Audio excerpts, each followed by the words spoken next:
Good afternoon and welcome to today's UK Column Live. It's Tuesday the 28th of August. I'm Mike Robinson and with me is Brian Gerrish as usual, who, as you can see, was not arrested over the weekend. No. There was lots of Facebook activity started by some kind of rumour. But anyway, we're going to start today with Robert Fisk because I think this is an excellent series of articles that he has penned for The Independent in recent days, basically describing yet again, or making the point yet again that the Free Syrian Army, so-called, the opposition in Syria, is in fact not quite the nice, squeaky clean organisation that David Cameron and William Hague would want us to believe. In fact, this is looking very much like the Mujahideen did during the 1980s. We're financing terrorist organizations, and Fisk is, as you can see down the left-hand side there, has got a series of articles on Syria which I think are excellent. So I absolutely recommend those to everybody. Yeah, it's one of the things that we would like to keep absolutely in the public domain at the moment, that we have this incredibly serious and unpleasant situation going on in Syria, which of course the government at the moment and the mainstream media and particularly the BBC simply will not tell people the truth as to what's going on. So we're fed this line. We have a bad dictator in Syria, and then David Cameron, William Hague and Mr. Obama calmly tell the world stage that this man needs to be removed. We've got unbelievable violence and bloodshed there, which wasn't there previously. We've had Assad himself saying that foreign agitators are working in the country, and now, of course, we've had the public statements both by UK and the Americans to say that they are putting not only intelligence support in to help the so-called rebels in Syria, but also funding is going in as well. Of course, William Hague was quick to say this is for non-violent equipment, but the harsh reality is, of course, everything that's done to support the fighting is going to result in deaths and casualties. Well, I don't see that there's any particular difference between providing a satellite telephone to a terrorist organization or a gun. It assists in their ability to carry on their terrorist campaign. Yeah. It's supporting terrorism, and that needs to be, I view that as a fairly abhorrent position for the British government to be in. Well, I totally agree with that, and I'd also like to see British politicians fully brought to account. But of course, we're now at the stage where there is no proper debate in Westminster on any of the major issues going on in the world. We are simply given the puppet David Cameron to tell us what we should be thinking and believing, and our MPs are simply not being challenged. That's aside from MPs such as Liam Fox, of course, who, as well as supposedly acting in the best interests of Britain, has been colluding with American organisations such as Atlantic Bridge, and holding meetings, of course, in private hotel rooms where the truth of what's going on hasn't come into the public domain. So this is really serious, that basically we can see that hostility, wars, violence are being whipped up overseas. This is not some foreign dictator causing this, but we're now actually starting to see the trail leading straight back to the British government. There is a broader awareness in other nations of where this can lead, because originally it was Russia's warning that if this situation in the Middle East escalates much further, we're looking at the potential for global conflict and potentially even nuclear conflict. I saw over the weekend the Venezuelan government has come out and said the same thing. So other nations are starting to recognise the potential for this Syrian activity growing to other nations within the Middle East, and clearly Israel is the danger point there, because whatever action they might take could just explode the whole region. Yeah. So there's definitely a need for us to stay focused on this story. The mainstream press, particularly mainstream papers, certainly over the last few weeks, have been 90% full of alternative stories, which is everything from how much you drink to contraception, but none of them are really getting to grips with Syria, except, as you say, I think it's credit where it's due to The Independent and this reporting by Robert Fisk. Yeah. So if you haven't read this, we'd encourage you to go and read the Independent article and see what you think. Yeah. Okay, so we're moving on to submarines. Well, the subject is submarines, which UK column has covered before. But this is extremely interesting, and we're going to say to viewers and listeners that you may be interested to actually help and do some digging yourself. And the story comes around, let's just see whether we can get it up. This is a French ballistic missile submarine, Le Triomphant, and I will say rumour has it that this submarine is visiting or has recently visited Faslane. And what is extremely interesting... Sorry, well, just tell us what Faslane is, just for... Faslane is the principal nuclear submarine operating base. I seem to have the submarine neatly perched. I'll move to one side for viewers. We'll come back to the... Can we do that? Just move on to the next slide there. So Faslane is the home for British nuclear submarine operations, and I will say rumour at the moment has it that the French submarine that you've just seen on screen there, Le Triomphant, has been visiting Faslane.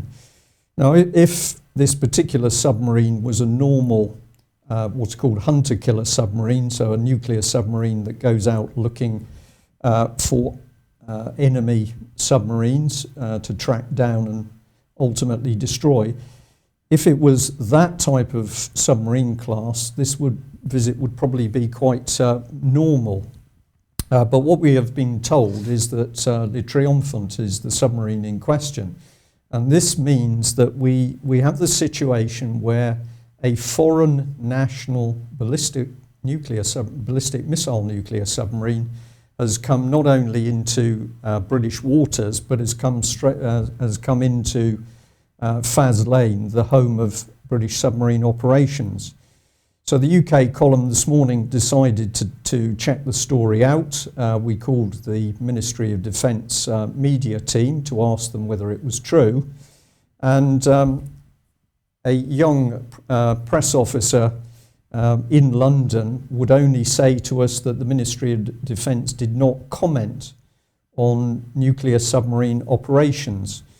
Now, I think we can say with some experience on this matter that this is a half-truth or obfuscation of the facts, because basic reports are made on nuclear submarines. What is not reported is details of nuclear submarine operations, and it seems to us particularly disingenuous of the Ministry of Defence if we've now got the situation where a French ballistic missile submarine has come into Faslane.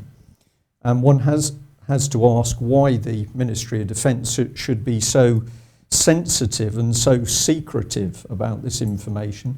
But probably we get a clue to this by actually going back to 2009. And this is where it was reported in the mainstream press that in February 2009, there had been a collision between the British ballistic missile submarine HMS Vanguard and this very same French ballistic missile submarine Le Triomphant. Now, the reporting at the time was quite incredible. I've got what The Guardian said. It said that basically the Vanguard, carrying 48 nuclear warheads on 16 missiles, had managed to crash into the French submarine. The underwater collision happened at low speed and no injuries were reported, although there was a total of 240 sailors on both boats. Some damage was done, and that was to the British submarine Vanguard. Independent analysts described it as a very serious incident, and there were widespread calls for an investigation. But the Ministry of Defence played it down. Admiral Sir Jonathan Band, the first Sea Lord, made a statement saying that 2 submerged submarines, one French, one British, were conducting routine national patrols in the Atlantic. They came into contact at very low speed. Nuclear safety had not been compromised. Now, what is very interesting about this is that statements continue to get more bizarre. So apparently the French didn't know they'd hit another submarine. They thought it was a container. Vanguard returned to base with nicks and scrapes. The accident was described as very bad luck. And Liam Fox, the Shadow Defence Secretary with a worrying track record, said it was a relief that no one had been injured in the extremely worrying incident. But of course, anybody with any knowledge of these submarine operations would know that for such an accident to happen is almost unheard of, since these submarines would be in separate geographic locations and separated by depth in the minimum case. But in any event, ballistic nuclear submarines are operated clear of other vessels for their own safety, and also so that they can be effectively screened. So the inference is that these 2 submarines were put in close proximity to each other, and that starts to lead us into the question of, is this part of David Cameron's declared defence policy that British and French military forces are to be fully integrated? The UK column reported on this matter at the time. We took a little bit of a swipe at what was happening in the financial market as well, another crash in the subprime market. But in the article, we pointed out that the Ministry of Defence was effectively not telling the truth by saying this was a normal situation where these submarines were operating so close that they could collide. The inference appears to be that they were in close proximity, and that means that the submarines were actually operating in some joint way. Well, now we move forward to the fact that we're bringing French ballistic missile submarines into Faz Lane. What is actually going on? Well, the UK column will put forward the view that what is actually happening is we're starting to see the drive towards mergers of British armed forces with the French. And this will take us towards the ultimate plan, which is that Britain is to be deprived of an independent nuclear deterrent, and we are to rely on the French. And this is an extremely dangerous political situation. It's agenda politics. It's something that's being pushed by all 3 parties, but without any form of debate in Westminster, without any form of discussion in front of the British public, we're now starting to see Britain's independent military capability, and in this case independent nuclear capability, is being merged with the French. And of course in the background we also have private companies being given management contracts of Faz Lane itself, and the French of course are being given huge chunks of the British civilian nuclear industry. So I'm giving a lot on this story, Mike, but really it hasn't appeared in the mainstream press. We're going to say the Ministry of Defence is not confirming or denying, but certainly the hesitancy in the young man that responded to us this morning, my view is this story's true, and there's some really big questions to be asked about it. Well, the observation that I would make on this is that there has been a question for quite some time on what would happen. Our nuclear submarine bases in Scotland once Scottish independence comes along, and perhaps this is offering some kind of vision for the future. It's very likely that Britain will not have any kind of independent submarine deterrent. It's going to be a European-based system, so it doesn't really matter that the the maintenance bases are in an independent Scotland, which will not be independent at all. Of course, it'll be a region of Europe. Yeah. So Scotland, yes, Scotland is given the kudos, the street cred of actually hosting the European nuclear deterrent. There's a very interesting idea, and we'll watch that one. But the other part of the jigsaw is, of course, it has been reported, and the UK columns reported over the last few days, that problems are occurring with trained technical weapons engineering experts within the submarine part of the Navy, and the articles are pointing out that shortages of these people are now so severe that it's affecting the operational performance of nuclear boats, and some of the articles have also gone on to say this can affect the strategic deterrent with Vanguard class. What we are picking up from people serving at the moment is that, of course, it is the cuts themselves by the Ministry of Defence which is causing the shortage in these extremely experienced and capable weapons engineering ranks. So if you're a cynic, you say what's actually going on in the background is the problems in the operation of our submarine fleet, nuclear submarine fleet, problems are being deliberately engineered. Why? So that ultimately we can then say these submarines can't go to sea, but of course we can rely on the French. Unfortunately, history shows us that we haven't been able to rely on the French. So this brings us back to why David Cameron is able to lock us into a 50-year partnership with the French military, which was never discussed in Parliament, but it was discussed behind closed doors in Paris with the Franco-British Council.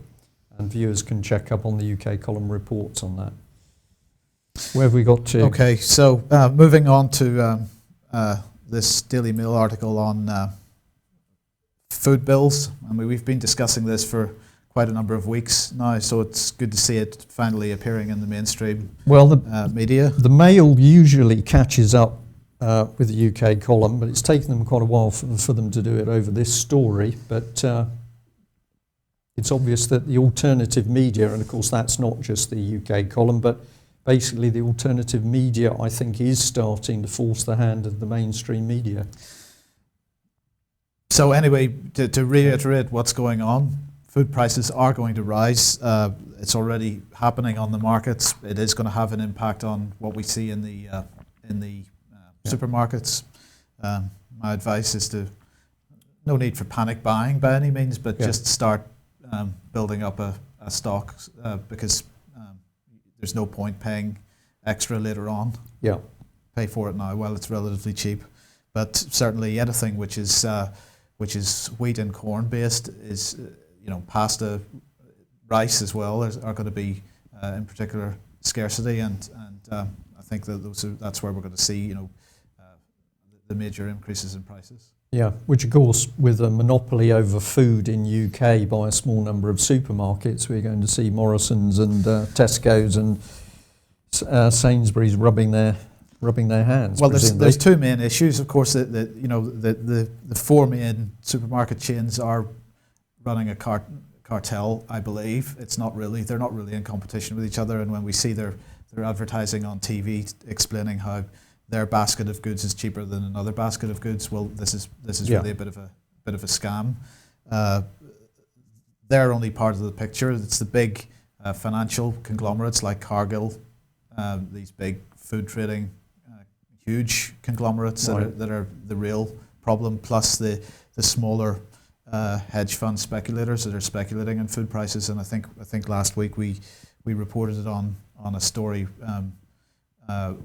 where people were commenting about how great it was going to be for the financial industry that food prices are going through the roof, and to hell with the fact that people are dying. Actually, particularly beginning in third world countries, people are going to die as a result of this.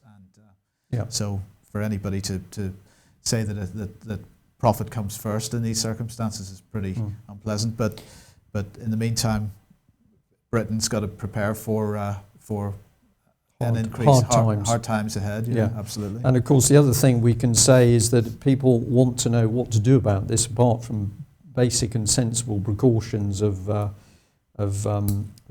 dry goods and keeping food in your house.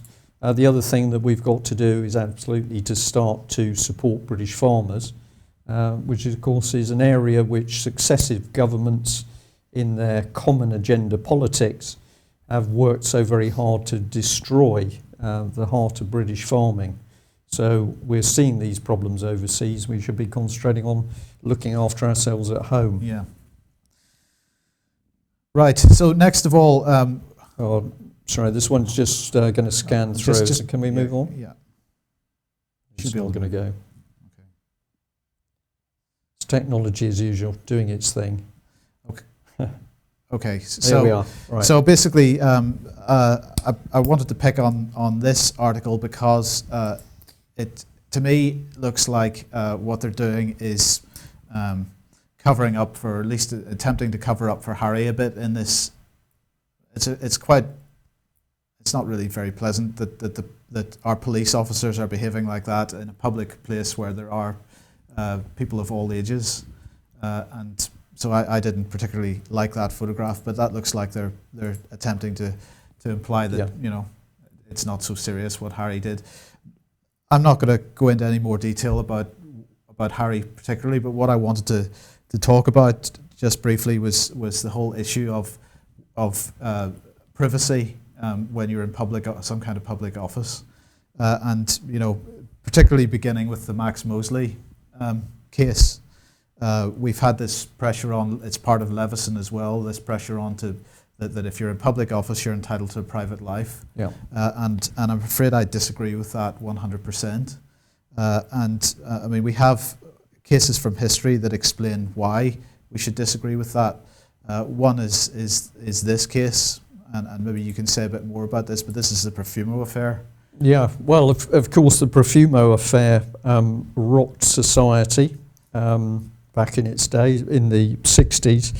And the subject was that basically Christine Keeler, who was then working as a good time girl in London, became involved with the establishment in providing her services and attending parties, and this ultimately resulted in Profumo taking the hit. But the key point about the whole case was the fact that the public were given a window, a viewing of what was actually going on amongst senior government ministers, defence ministers, and others who were attending highly dubious parties, described as orgies.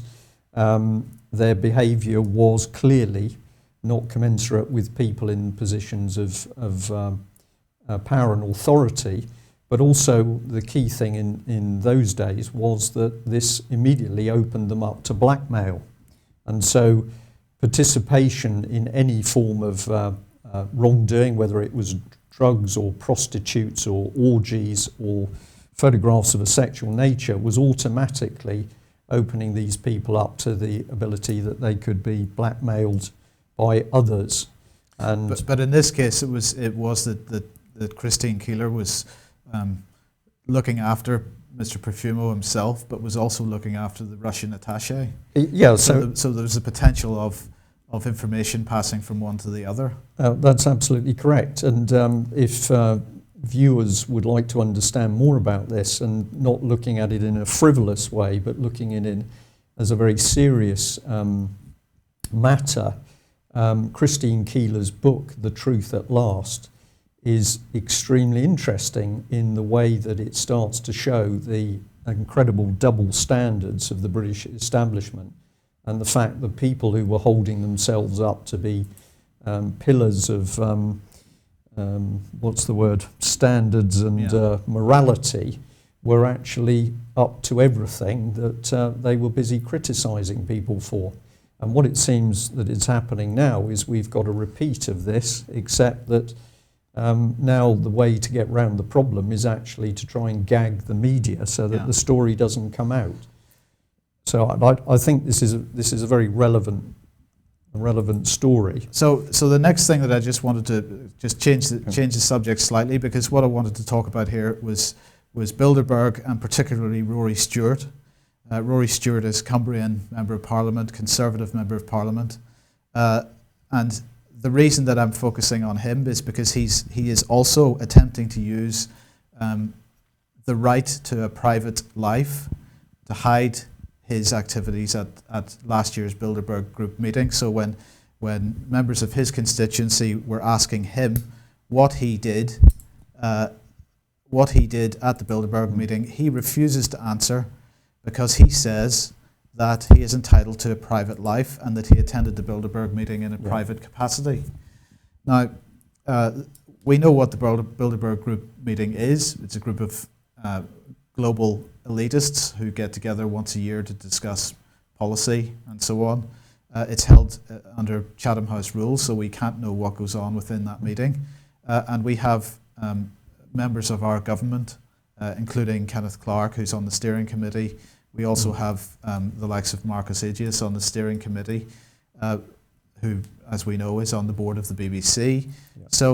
So we have people who are trying to hide behind a private life, to hide what it is that they're doing outside of his primary public role, but nonetheless it has implications for his public role, and so I believe that we are entitled to know. And I come back to the point that I made last week. When they are invading our privacy, when they're removing our liberties, they say, well, if you've got nothing to hide, you've got nothing to fear. And yet these guys are wanting to hide behind the privacy argument at every opportunity. And I think it's unacceptable. So as far as I'm concerned, if you stand for public office, if you're the monarch, if you're a future monarch, or if you are a member of the government or a civil servant or anybody that's standing for public office, you are not, you give up your right to absolute privacy. Yeah. And I come back to the point that if you're running a normal life for yourself, then you really have nothing to hide in any case. Yeah, well, I would certainly agree with that, but I think we can also add that what is starting to be played out here is an enormous game, and the game is ultimately for control of the press and the media. And I think that finally we're starting to see some of the mainstream papers who are actually beginning to realise this, that we've had the whole of the phone hacking scandal whipped up. We've then followed it up with Leveson. And of course, if we start to dig into the Leveson inquiry, who do we find there in the team? We find Sir David Bell, chairman of Common Purpose, but also connected with the Media Standards Trust. The Media Standards Trust itself helped whip up calls for an investigation into the press, and it did that by the Hacked Off campaign. And now we conveniently suddenly seem to have a number of high priority press exposés, of which Harry is probably the most in your face. And what's the game? Well, that we need to control the press. We can't have the press invading people's privacy. But are we really saying that people can do it absolutely as they like behind closed doors? That may be okay for an ordinary individual, as long as it doesn't affect anybody or harm anybody. But the same rule, does that apply for somebody who's running the country or is part of the monarchy? And in my view, it absolutely doesn't. Yeah. So, but I think there's something much deeper here. I think the ultimate game is for government control of the media, because once they've achieved that, then we're going to be on the roller coaster to the dictatorship. Yeah. Okay, I think we've only got time for one more story. Well, this is probably very timely then, so you pulled this one out, Mike, but we're talking about secret courts. We're just talking about secret courts, and really what I wanted to do here was just to highlight the Daily Mail's No to Secret Courts campaign, and I think we should support that. I think it was quite interesting last week, the story about Cameron attempting to organise a reshuffle and Kenneth Clark refusing to go. Yeah. This secret court agenda is absolutely being driven by Kenneth Clark, and I suspect that one of the reasons that he was refusing to go was because he was concerned that whoever succeeded him would be less enthusiastic about this. But I think this is one of the agendas that this government has been tasked with imposing, is secret courts. So we need to support any organisation that's trying to prevent that happening. Well, and I would agree, but I think we can be a bit tough on the Daily Mail and say, do you really mean what you say, Daily Mail? Because to date we have not seen the Daily Mail really targeting the secret family courts. We haven't seen a great effort by the Daily Mail to do that. And also we have seen absolutely no support from the Daily Mail to the fact that Roger Hayes, for example, from the British Constitution Group, was imprisoned after being put through a series of secret courts, so much so that he was not even informed the hearing was taking place. So I think we need to see the proof of the pudding with the Daily Mail. Is this just a scam to actually help the political process along to make us feel good, or do they really mean it? So I suppose the only way to do it is to sound them out. Anybody who fancies emailing into the Daily Mail or posting a comment on their blog, perhaps you'd like to do that to see what the real intention is. Yeah. Okay. Well, that brings us to the end of the show. We are going to continue to focus on themes to do with the governance of UK and the fact that, as far as we can see, our liberties, our rights and liberties and protections are being stripped away on a daily basis. Sorry. And it's okay. And I'll keep talking. So basically we're seeing a shutdown of the country.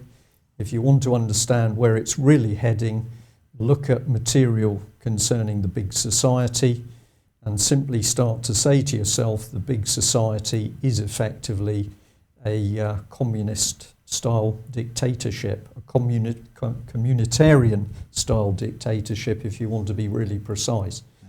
But if we're going to stop it, we need to get the truth out there. So please spread the word. Thanks for joining us.